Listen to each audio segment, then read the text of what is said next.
اس کو ایک حیوان ثابت کرنے کی کوشش کرتا ہے۔ انسان کو کبھی بندر کہہ دیا گیا، تو کبھی مینڈک کہہ دیا گیا، تو کبھی کوئی مچھلی کا انڈا بنا دیا گیا۔ یاد رکھیے انسان حقیقت میں اللہ سبحانہ و تعالیٰ کی طرف سے اللہ کا نائب اور خلیفہ بنا کر بھیجا گیا ہے۔ اللہ نے اپنے اس خاص بنی نوح آدم کی تخلیق کا واقعہ بیان کیا، اور جیسا کہ ہم سب سنتے ہی آئے ہیں کہ کس طرح تخلیق آدم کے بعد اللہ تعالیٰ نے فرشتوں کو حکم دیا تھا کہ آدم کو سجدہ کریں۔ یاد رکھیے کہ یہاں حضرت آدم کو سجدہ ان کے منصب رسالت کی بنا پر، ان کی نبوت اور ان کے اعلیٰ شرف کی بنا پر فرشتوں کو حکم دیا گیا کہ وہ آدم کو سجدہ کریں۔ لیکن اس کے بعد ایک رویہ ہمیں شیطان کا نظر آتا ہے، اور شیطان نے انکار کیا اپنے رب کے اس حکم سے، سجدہ کرنے سے وہ رک گیا۔ اور جب اللہ تعالیٰ نے اسے یہ پوچھا کہ کس چیز نے تجھے روکا، اللہ کے حکم سے، کہ جو حکم اللہ کی طرف سے آیا، تو اس نے جواب دیا، یہاں اس صورت میں واضح کیا گیا کہ شیطان نے جواب دیا میں اس سے بہتر ہوں۔ قال انا خیر منہ، اس نے کہا کہ خلقتنی من نار، میں تو آگ سے پیدا ہوا ہوں، وخلقتہ من طین، اور اے اللہ آپ نے اس کو تو مٹی سے پیدا کیا ہے۔ یہ شیطان کا رویہ اور اس کا یہ اللہ تعالیٰ کے ساتھ مکالمہ میرے اور آپ کے لیے مکمل ایک میسج ہے۔ تکبر، استکبار یا اپنی بڑائی کا گھمنڈ شیطان کی وہ خاص ایک برائی ہے جس کی وجہ سے اللہ تعالیٰ نے اس کو اپنی رحمت سے دور اٹھا کر پھینک دیا۔ اپنی اس برائی کی بنا پر ہی وہ اللہ کے سامنے کھڑا ہو گیا اور اللہ کی اطاعت سے اس نے انکار کر دیا۔ اس پورے قصے میں اللہ تعالیٰ ہمیں بتاتے ہیں کہ کس طرح پھر اللہ تعالیٰ نے اس کو ذلیل و خوار کیا۔ حضرت آدم علیہ السلام کو کس طرح پھر جنت میں ایک خاص وقت تک ٹھہرائے رکھا گیا، اور وہاں شیطان نے کس طرح ان کو آ کے بہکایا یا ان کو کس طرح اللہ کے حکم سے غافل کر دیا۔ اس پورے واقعے کو پڑھتے ہوئے بات سمجھ میں آتی ہے کہ شیطان نے جو سب سے پہلی چال دنیا کے پہلے انسان کو بہکانے کے لیے چلی وہ کیا تھی؟ ہم سب پڑھتے ہیں اس واقعے کے اندر کہ ان کا جو شرم و حیا اور ستر کا معاملہ اللہ سبحانہ و تعالیٰ نے مخفی رکھا تھا، شیطان نے اس کو کھول دیا، اور ترغیب دینے کے لیے اس درخت کی طرف آدم کو لے جایا گیا، حضرت حوا اور حضرت آدم کو، کہ جس سے اللہ تعالیٰ نے روکا تھا، منع کیا تھا۔ اس قصے میں بتایا گیا کہ شیطان نے جو دو حربے آزمائے وہ کیا تھے؟ ایک یہ شیطان نے کہا کہ کیا تم چاہتے ہو کہ ہمیشگی کی زندگی تمہیں حاصل ہو جائے اور تمہیں کبھی موت نہ آئے؟ اور دوسری وہ ترغیب کہ درخت کا یہ پھل، درخت کا یہ جو کچھ اللہ تعالیٰ نے تم سے روکا ہے، جس چیز سے تمہیں اللہ تعالیٰ نے منع کیا ہے، اس کی لذت، اس کی طمع انسان کے اندر پیدا کر کے، ترغیب دے کے اس کو اللہ تعالیٰ کے اس حکم سے غافل کر دیا۔ ہم یہاں اس پورے واقعے میں دیکھتے ہیں کہ جب سطر کھل جاتی ہے، اور کیونکہ حضرت آدم نبوت کے اعلیٰ منصب پر سرفراز ہیں اور فوراً اس بات کو سمجھ لیتے ہیں کہ شیطان نے ان کو بہکایا ہے، تو پھر ان کا رویہ اللہ کے سامنے عاجزی کا، انکساری کا، استغفار کا، یہ دو رویے ہیں جو اللہ تعالیٰ قرآن میں مجھے اور آپ کو بتا رہے ہیں۔ میرے اور آپ کے لیے ماڈل رویہ کس کا ہے؟ شیطان کا، جو غلطی کرتا ہے اور پھر اصرار کرتا ہے، اس کے اوپر ڈٹ جاتا ہے، چیلنج کرتا ہے اللہ تعالیٰ کو، یا پھر وہ رویہ جو بنی نوح آدم، حضرت آدم علیہ السلام کا اللہ کی طرف سے قرآن میں ہمیں ملتا ہے کہ عاجزی کے ساتھ اللہ تعالیٰ سے مغفرت طلب کی، اور پھر اللہ تعالیٰ نے ان کی مغفرت اور بخشش عطا فرما دی۔ اس کے بعد ہمیں اللہ تعالیٰ یہاں یہ بتاتے ہیں کہ کس طرح اللہ تعالیٰ نے حضرت آدم اور حضرت اماں حوا کو زمین میں بھیج دیا اور حکم دے دیا کہ اتر جاؤ، تم ایک دوسرے کے دشمن ہو، اور تمہارے لیے خاص مدت تک زمین ہی جائے قرار اور سامان زیست ہے، یہیں تم کو جینا اور مرنا ہے۔ گویا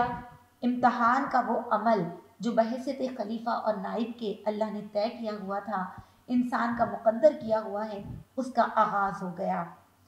اور اس کے بعد، اس پورے قصے کے بعد اللہ تعالیٰ اپنی ایک اہم نعمت کی طرف اشارہ کرتے ہیں۔ اللہ تعالیٰ فرماتے ہیں، اے اولاد آدم، ہم نے تم پر لباس نازل کیا تاکہ تمہارے جسم کے قابل شرم حصوں کو ڈھانکے اور تمہارے لیے جسم کی حفاظت اور زینت کا ذریعہ ہو۔ لباس اللہ کی ایک نعمت ہے، اور اس نعمت کا مقصد صرف اور صرف زینت یا آرائش یا خوبصورتی نہیں ہے جو آج ہماری زندگیوں کے اندر یہ مقصد بن کے رہ گیا ہے، بلکہ اللہ تعالیٰ تو یہاں پر ہمیں فرما رہے ہیں کہ اصل میں سوآتکم، اپنی سطر کو ڈھانکنا، اپنے جسم کی حفاظت کرنا، شرم و حیا کے وہ حصے، قابل شرم حصے جن کو اللہ نے چھپا کر رکھنے کا حکم دیا ہے، ان کو چھپا کر رکھنا، اللہ نے فرمایا یہ لباس التقویٰ ہے، یعنی اللہ کے حکم کے مطابق اللہ کا خوف محسوس کرتے ہوئے اللہ کی دی ہوئی اس نعمت کو اپنے لیے فائدے مند بنانا۔ یاد رکھیے کہ اللہ تعالیٰ نے اس صورت کے اندر مجھے اور آپ کو واضح طور پر اس بات کا حکم دیا ہے کہ ہم دنیا کی ملنے والی نعمتیں جو اللہ کی طرف سے ہمیں حاصل ہوئی ہیں ان سے لطف اندوز ہو سکتے ہیں، یعنی خوبصورت لباس زیب تن کرنا کوئی گناہ نہیں ہے، لیکن اس خوبصورتی میں بے حیائی کا عنصر نہ ہو، اس خوبصورتی میں ستر نہ کھلنے والی ہو، بلکہ وہ لباس التقویٰ ہو۔ اللہ نے آگے یہ بات بیان فرما دی، اللہ بے حیائی کا حکم نہیں دیا کرتا۔ مجھے اور آپ کو پتہ ہی ہے کہ کس طرح اس وقت کے جو لوگ تھے، یا آپ نبی کریم صلی اللہ علیہ وسلم کے آنے سے قبل بھی، نبوت کے اعلان سے قبل تک جو ایک برہنگی کا طواف خانہ کعبہ میں عبادت سمجھ کے کیا جاتا تھا، یہ تاریخ پڑھتے ہوئے اندازہ ہوتا ہے کہ وہ لوگ کتنی اخلاقی گراوٹ کا شکار ہو چکے تھے۔ اللہ یہاں پر واضح کرتا ہے کہ اللہ تعالیٰ بے حیائی کا حکم نہیں دیتا، اور یہاں یہ بات بھی سمجھ میں آتی ہے کہ لباس عاجزانہ تقوی والا لباس کسی فخر اور غرور کا امتیاز نہ ہو، یا شان اور تکبر کا امتیاز نہ ہو، یا پوری اللہ تعالیٰ کے اس دنیا کے نظام میں، سوسائٹی میں بے حیائی کو پھیلانے والا نہ ہو، بلکہ اگر وہ لباس اللہ کی مرضی کے مطابق ہوگا تو پھر اس میں اللہ کا ڈر، اللہ کا خوف اور اللہ کے حکم کے مطابق تمام چیزوں کا خیال رکھا جائے گا۔ تمام چیزوں کا خیال صرف وہی لوگ رکھ سکتے ہیں جو اپنے دین کو، یعنی اپنی زندگی کو، اپنے زندگی کے سارے شب و روز کے معمولات کو اللہ کے لیے خالص کرنا چاہتے ہوں۔ اللہ تعالیٰ کہتے ہیں کہ تمہیں تو پیدا ہی اس لیے کیا گیا کہ تم اپنے دین کو اللہ کے لیے خالص کر لو، گویا اپنی زندگی کے تمام جو افعال ہیں، اعمال ہیں، انہیں اللہ کے حکم کے مطابق کر لو۔ عبادات میں بھی اپنی زینت سے آراستہ رہو۔ عبادات میں اپنی زینت سے آراستگی کا حکم گویا پاکیزگی، ظاہری بھی اور باطنی بھی، صاف ستھرے کپڑوں کے ساتھ اور پاک کپڑوں کے ساتھ اور وضو و طہارت کے ساتھ اللہ کے حضور حاضر ہونا، یہ ایک خوبصورتی ہے، یہ ایک جمالیاتی ذوق ہے جو مومن کی پہچان ہے، اور یہ ایک ایسی خوبی ہے کہ جو اللہ کو بھی پسند ہے۔ نبی صلی اللہ علیہ وسلم کی حدیث ہے کہ اللہ تعالیٰ جمیل ہیں، جمال کو پسند کرتے ہیں، لیکن دوسری طرف اللہ سبحانہ و تعالیٰ مجھے اور آپ کو ولا تسرفوا، اسراف نہ کرنا ہرگز، انہ لا یحب المسرفین، کیونکہ اللہ تعالیٰ اسراف کرنے والوں کو پسند نہیں کرتے۔ اللہ نے حرام کر دیا ہمارے لیے، آگے آیات میں بتا دیا گیا کہ بے شرمی کے کام خواہ کھلے ہوں یا چھپے ہوں، اور گناہ اور حق کے خلاف زیادتی کے کام، اور اللہ کے ساتھ کیا گیا شرک۔ اور پھر اللہ تعالیٰ نے مجھے اور آپ کو یہاں پر روک دیا کہ تم ان گناہوں سے بچو جو اللہ سبحانہ و تعالیٰ کی طرف سے میرے اور آپ کے لیے حرام ہیں۔ یہاں مولانا مودودی رحمۃ اللہ علیہ گناہ کس کو کہتے ہیں؟ فرماتے ہیں کہ آسمن، یہ جو لفظ گناہ کے لیے یہاں پر آیا، دراصل یہ کوتاہی کے معنوں میں ہے۔ آسمہ عربی زبان میں ایک محاورہ تھا کہ وہ کہتے تھے اس اونٹنی کو جو تیز چل سکتی تھی لیکن جان بوجھ کر سستی کا عمل کرتی تھی یا ہلکے چلتی تھی، تو اس سے یہاں یہ مفہوم اخذ کرنا ہمارے لیے آسان ہے کہ اپنے رب کی اطاعت و فرما برداری میں کوئی شخص قدرت و استطاعت رکھتا ہو، زیادہ بڑھ کر نیکیاں کر سکتا ہو، لیکن دانستہ کوتاہی کرے، دانستہ اپنی رفتار کو اطاعت میں پیچھے رکھے، تو گویا اس نے گناہ کیا۔ اللہ تعالیٰ یہاں سورہ الاعراف کی آیت نمبر 33 میں ہمیں منع فرما رہے ہیں، بلکہ حرام کیا گیا اور کہا گناہ اور حق کے خلاف زیادتی نہ کرو، اللہ کے ساتھ کسی کو شریک نہ کرو۔ اسی طرح پھر ہم جب اس صورت کے باقی اور آگے اسباق دیکھتے ہیں تو اللہ کی طرف سے ہمیں معلوم ہوتا ہے کہ اللہ تعالیٰ نے جنت کا بہترین ایک خوبصورت نقشہ کھینچا، اور جہنم کی ان تمام خرابیوں اور جہنم کے اس ڈر کو، خوف کو ہمارے اندر پیدا کیا کہ جس کو اگر ہم اپنے اندر بٹھا لیتے ہیں تو پھر اس سے بچنے کی کوشش بھی کریں گے، اور اللہ تعالیٰ ہمیں اس سے معاف بھی فرما دیں گے، لیکن ساتھ میں شرط عائد کی، اور شرط کیا ہے؟ آیت نمبر 54 کو پڑھ لیتے ہیں۔ الا لہ الخلق والامر، اللہ خالق ہے، اللہ تعالیٰ تمہارا خالق ہے، خلق اسی کی ہے، یعنی پیدا اسی نے کیا کائنات کو اور کائنات کی تمام مخلوقات کو، تو بس پھر حق یہ بنتا ہے کہ امر یعنی حکم بھی اسی کا ہو، حاکم بھی وہی ہو، بات بھی اسی کی مانی جائے۔ تبارک اللہ رب العالمین، اس لیے کہ وہ رب العالمین تمام جہانوں کا پروردگار بہت بابرکت ہے۔ اللہ کے بابرکت ہونے کا مطلب اللہ کی رفعت اور عظمت کو سمجھنا اور اللہ تعالیٰ کی طرف سے ملنے والی بھلائی اور خیر کو سمجھنا ضروری ہے۔ گویا اگر اللہ کے بتائے ہوئے راستے پہ چلیں گے تو اللہ کے بندے خیر ہی خیر سمیٹتے جائیں گے۔ اللہم اجعلنا منہم، اللہ ہمیں ان لوگوں میں شامل فرما دے۔ اللہ یہاں فرماتے ہیں آگے سورہ اعراف کی آیت نمبر 56 میں کہ تم زمین میں فساد برپا نہ کرو جبکہ اس کی اصلاح ہو چکی۔ یعنی اللہ خالق ہے اور وہ جانتا ہے کہ اس زمین کے لیے اور زمین والوں کے لیے کیا بہتر ہے، اور اللہ تعالیٰ اس نظام پہ زمین کو قائم کر چکا، اور بندوں کے لیے بھی اللہ تعالیٰ ہی نے وہ نظام پسند کیا جس سے زمین میں کوئی فساد برپا نہ ہو۔ اب اللہ اپنے بندوں کو مخاطب کر کے فرما رہے ہیں کہ تم بھی پھر اپنی منمانی کر کے یا اللہ کے بتائے ہوئے نظام اور طریقے کو چھوڑ کر کسی اور نظام اور طریقے کو اگر اختیار کرتے ہو تو گویا یہ فساد فی الارض ہے، یعنی اللہ کی زمین پر فساد ہوگا اور بگاڑ اور خرابی پیدا ہوگی اگر اللہ کے بتائے ہوئے راستے پہ نہیں چلو گے۔ آگے اس صورت میں اللہ تعالیٰ کی حمد و ثنا اور توصیف بیان کی گئی، اللہ تعالیٰ کے اختیارات کا ذکر ہوا، اور ساتھ یہ بیان کر دیا گیا کہ اللہ حد سے گزرنے والوں کو پسند نہیں کرتا۔ اور اس کے بعد حضرت نوح علیہ السلام کی قوم، قوم عاد، قوم سمود جن کے پاس اللہ کے انبیاء آتے رہے، قوم شعیب جنہیں مدین والے بھی کہا گیا، ایکا والے بھی کہا گیا، اور اس کے بعد حضرت لوط علیہ السلام کی قوم، ان سب کا تذکرہ، اور واضح طور پر پھر اللہ نے بتا دیا کہ ان ساری اقوام کے پاس اللہ کے رسول آئے اور اللہ کی دعوت لے کر آئے اور مکمل ضابطۂ حیات لے کر آئے اور لوگوں تک انہوں نے پہنچایا، لیکن ان اقوام نے جب اللہ کی آیات کو جھٹلایا، اللہ کے حکم کو نہ مانا، تو اللہ کی طرف سے ذلت آمیز دردناک عذاب کا شکار ہوئے۔ یہ قرآن کی طرف سے میرے اور آپ کے لیے تذکیر ہے۔ اللہ تعالیٰ یاد دلا رہے ہیں کہ دیکھو اگر تم بھی انہی کی طرز عمل اور انہی کی پیروی کرو گے تو پھر کچھ بعید نہیں کہ اللہ کے عذاب کا کوڑا تم پر بھی برس جائے۔ ہم یہاں غور کریں ان تمام اگر واقعات میں تو حضرت نوح علیہ السلام کے بیٹے کا ذکر بھی ہے کہ جس نے حضرت نوح علیہ السلام کی دعوت کو قبول نہیں کیا اور کہا کہ میں ایک درخت کا سہارا لے لیتا ہوں، کسی چوٹی پہ چڑھ جاتا ہوں، یعنی جھوٹے سہارے تلاشے۔ اللہ تعالیٰ فرما رہے ہیں کہ وہ بھی اس عذاب کا شکار ہو کر رہا کیونکہ وہ نبی کا منکر تھا، اللہ کا منکر تھا۔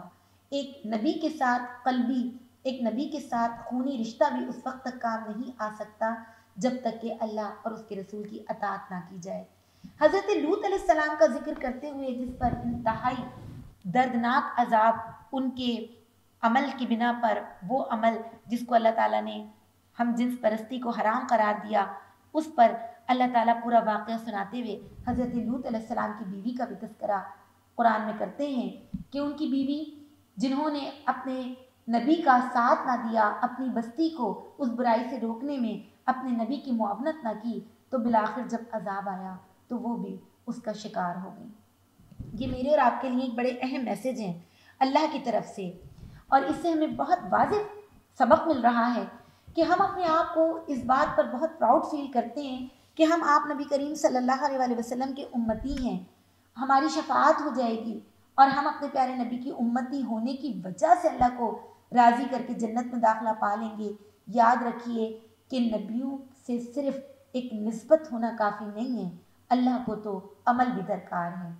عمل سے زندگی بنتی ہے، جنت بھی جہنم بھی، یہ بات سمجھ میں آنی چاہیے۔ اس کے بعد اللہ تعالیٰ حضرت موسیٰ علیہ السلام اور پھر حضرت موسیٰ کو فرعون مصر کی طرف جب بھیجا گیا تھا اس کا پورا واقعہ بیان کرتے ہیں، اور یہاں میرا خیال ہے کہ یہ بات اور یہ واقعہ کیونکہ زبان زد عام ہے، قرآن میں بھی بڑی تفصیل کے ساتھ بیان ہوا، تو آپ لوگ جانتے ہی ہوں گے کہ فرعون دراصل اس وقت مصر میں قائم ہوا بادشاہت کا، حکمرانی کا وہ نظام تھا جو اپنے آپ کو خود خدا کہا کرتا تھا، جو اپنے آپ کو اس بات کا اہل سمجھتا تھا کہ اسی کی بات مانی جائے، اسی کے آگے لوگ سجدہ ریز ہوں، اسی کی غلامی کو قبول کریں اور جو وہ حکم دے، جو وہ بات کہے، سب اس کے پابند ہوں۔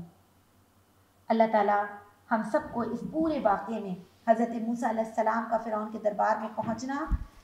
فرعون کے دربار میں پہنچ کر وہاں دعوت دین کو دینا، اس کے بعد تمام جادوگروں کا جھک جانا، حضرت موسیٰ علیہ السلام کی کردار کی پختگی اور ان کی استقامت اور ان کی طرف سے دی گئی دعوت کا یہاں پر ایک بہت ہی شاندار مظاہرہ اللہ تعالیٰ پورا واقعہ ہمیں سنا کر بتاتے ہیں کہ کس طرح کامیابی اللہ تعالیٰ نے حضرت موسیٰ علیہ السلام اور ان پر ایمان لانے والوں کی رکھی۔ لیکن نتیجہ بھی بتاتے ہیں اللہ تعالیٰ کہ اس کامیابی کو جو مخالفین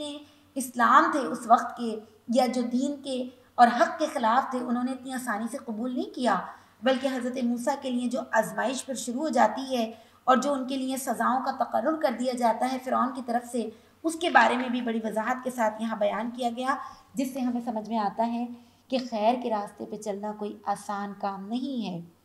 یہ شہادت گاہ الفت میں قدم رکھنا لوگ آسان سمجھتے ہیں مسلمان ہونا، بات اصل میں یہ ہے کہ جب کلمہ طیبہ پڑھ کر اللہ کے راستے پر قدم رکھ دیا جائے اور نیکیوں کی طرف اپنے آپ کو لے جانے کی کوشش کی جائے تو مخالف طاقتیں اپنی پوری قوت کے ساتھ آ کر کھڑی ہو جاتی ہیں۔ آج ہمارے فی زمانہ بھی یہی حالات ہیں۔ اللہ تعالیٰ اس صورت میں ہمیں یہ بتاتے ہیں کہ جو آزمائش اللہ کی طرف سے آتی ہے اس سے جو لوگ ایمان والے ہیں وہ تو خیر پا لیتے ہیں، ہدایت پا لیتے ہیں، لیکن جو گمراہ ہونے والے ہوتے ہیں وہ گمراہ ہو جاتے ہیں۔ گویا آزمائشیں اللہ کی طرف سے آنے والی مصیبتیں یا علام میرا اور آپ کا ایک ٹیسٹ ہوتے ہیں، اللہ ہمیں آزما رہے ہوتے ہیں۔ آج بھی اگر پوری دنیا میں کرونا وائرس کی وبا پھیل گئی، اتنی بڑی تعداد میں اگر اموات ہونے لگی، جوان کیا اور بچے کیا اور بوڑھے کیا سبھی ہلاکت کی وجہ سے خوفزدہ ہیں، تو بات یہ ہے کہ نبی کریم صلی اللہ علیہ وسلم کی حدیث کے مطابق کہ جو لوگ مومن ہوتے ہیں وہ مصیبت اور آلام میں بھی اللہ سبحانہ و تعالیٰ کے قریب ہو جاتے ہیں، اللہ کو یاد کرتے ہیں، اللہ کا ذکر کرتے ہیں، استغفار کرتے ہیں، ان کے ایمان بڑھ جاتے ہیں، اس طرح وہ مصیبت اور آلام بھی ان کے لیے خیر کا سبب بن جاتے ہیں۔ لیکن جن کے ایمان میں کمزوری ہو، جو کفر کے راستے پر چل رہے ہوں، ان کا معاملہ پھر کیا ہوتا ہے کہ وہ اس مصیبت پر صبر کرنے کے بجائے، رجوع اللہ کرنے کے بجائے، اللہ کی طرف پلٹ کر اصلاح کرنے کے بجائے اپنی اور خیر کی طرف آنے کے بجائے مزید گمراہ ہو جاتے ہیں۔ سورہ الاعراف میں یہاں مجھے اور آپ کو آگے پھر اللہ تعالیٰ نے قیامت جب برپا ہوگی تو کس طرح شرک کرنے والوں کو اٹھا کر اللہ تعالیٰ عذاب کی وعید دیں گے، قرآن کریم میں بھی ان کو یہ خبر دے دی گئی، اور اس کے بعد آپ نبی کریم صلی اللہ علیہ وسلم کو مخاطب کر کے فرمایا گیا کہ ان کے سامنے اس شخص کا حال بیان کرو کہ ہم نے اپنی آیات کا علم اس کو عطا کیا مگر وہ ان کی پابندی سے بھاگ نکلا۔ آیات کا علم آج مجھے اور آپ کو بھی عطا کیا جا رہا ہے۔ آج جدید ٹیکنالوجی کے دور میں ہم ایک چھوٹا سا کلک کرتے ہیں اور ہمارے سامنے اللہ کا دیا ہوا علم بے تحاشا تعداد میں اور ہر طرح سے تحریری بھی اور نیٹ پر بھی موجود ہے، ہمیں حاصل ہو جاتا ہے۔ لیکن اس نعمت کو پانے کے بعد اللہ تعالیٰ کہتے ہیں کہ وہ پابندی سے جب نکل بھاگا، آخر کار شیطان اس کے پیچھے پڑ گیا، یہاں تک کہ وہ بھٹکنے والوں میں شامل ہو کر رہا۔ اگر ہم چاہتے تو اسے ان آیتوں کے ذریعے بلندی عطا فرماتے، مگر وہ تو زمین کی طرف جھک کر رہ گیا اور اپنی خواہش نفس کا پیروکار بن گیا۔ لہٰذا اس کی حالت کتے کی سی ہو گئی، تم اس پر حملہ کرو تب بھی زبان لٹکائے ہوئے رہے اور اسے چھوڑ دو تب بھی زبان لٹکائے رہے۔ اور یہی مثال ہے اللہ تعالیٰ فرماتے ہیں ان لوگوں کی جو ہماری آیات کا انکار کرتے ہیں۔ کتنی بدترین تشبیہ ہے کتے کی وہ کیفیت کہ کبھی وہ سیر نہیں ہوتا، اس کی خواہش کبھی نہیں پوری ہوتی اور مزید کی طرف وہ جاتا ہے۔ اللہ فرما رہے ہیں کہ علم آنے کے بعد جو لوگ گمراہ ہوتے ہیں ان کے لیے سب سے بڑا دشمن ان کی اپنی خواہش نفس ہے۔ پیارے نبی صلی اللہ علیہ وسلم کا فرمان ہے کہ جس نے ایک پیر اپنے نفس پر رکھا، اس کو دبا دیا تو اس کا اگلا پاؤں جنت میں ہوگا۔ یہ نفس جو موٹے سے موٹا ہوتا چلا جاتا ہے، جو ترغیبات دیتا ہے، جو دنیا کی لذتوں میں گرفتار کر دیتا ہے، یہ جو اللہ سے غافل کر دیتا ہے، اس کو اصل میں کنٹرول کرنے کی ضرورت ہے۔ ہمیں وہ سیلف کنٹرول ایمان لانے کے بعد، کلمہ طیبہ پڑھنے کے بعد حاصل ہو جانا چاہیے کہ جس کے بعد ہم اپنے نفس کو کسی برائی کے آگے جھکنے والا یا برائی میں مبتلا ہونے والا نہ بننے دیں۔ اللہ تعالیٰ فرماتے ہیں کہ اے نبی تم یہ حکایات سناتے رہو، شاید یہ غور و فکر کریں۔ آج میرے اور آپ کے لیے بھی غور و فکر کا مقام ہے، اور مجھے اور آپ کو بھی اللہ سے بہت دعا کرنی ہے کہ ان سارے قصوں کو سننے اور پڑھنے کے بعد ایمان کی تازگی کتنی عطا ہوتی ہے۔ آگے اسی سورہ الاعراف میں اللہ سبحانہ و تعالیٰ نے پھر اپنے نبی کو مخاطب کیا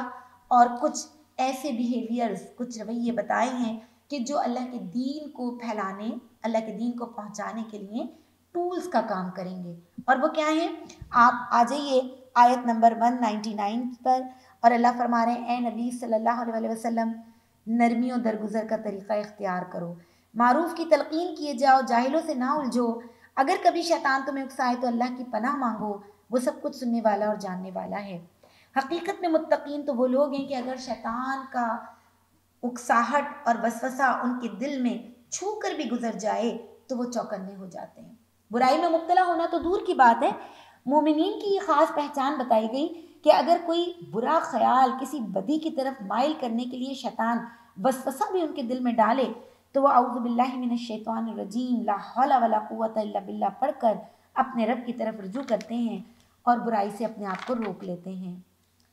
آگے اسی صورت کے اختتام میں اللہ تعالیٰ نے حکم دے دیا جب قرآن تمہارے سامنے پڑھا جائے تو اسے توجہ سے سنو، خاموش رہو، شاید تم پر رحمت ہو جائے۔ اے نبی اپنے رب کو صبح و شام یاد کیا کرو، دل میں زاری اور خوف کے ساتھ، اور زبان سے بھی ہلکی آواز کے ساتھ، ان لوگوں کی طرح نہ ہو جانا جو غفلت میں پڑ گئے۔ قرآن کی تلاوت اور قرآن کی سماعت کے آداب بھی بتا دیے گئے، اور نبی کو مخاطب کر کے اللہ سبحانہ و تعالیٰ نے یہ حکم بھی دے دیا کہ اللہ کا ذکر کوئی خاص ٹائم میں یا محدود ٹائم میں نہیں کرنا، بلکہ یہ تو صبح و شام میری اور آپ کی زندگی کا ہر وقت کا کام ہونا چاہیے۔ اس آیت ربانی میں آخر میں اللہ تعالیٰ نے آیت سجدہ نازل فرمائی ہے، ہم سب پر آیت سجدہ واجب ہو جاتی ہے۔ ان الذین عند ربک لیستکبرون عن عبادتہ ویسبحونہ ولہ یسجدون۔ ہم سب انشاءاللہ مسنون طریقے کے مطابق سجدہ ادا کریں گے، جہاں ہماری سورہ الاعراف کا اختتام ہوتا ہے اور اس کے بعد سورہ انفال شروع ہوتی ہے۔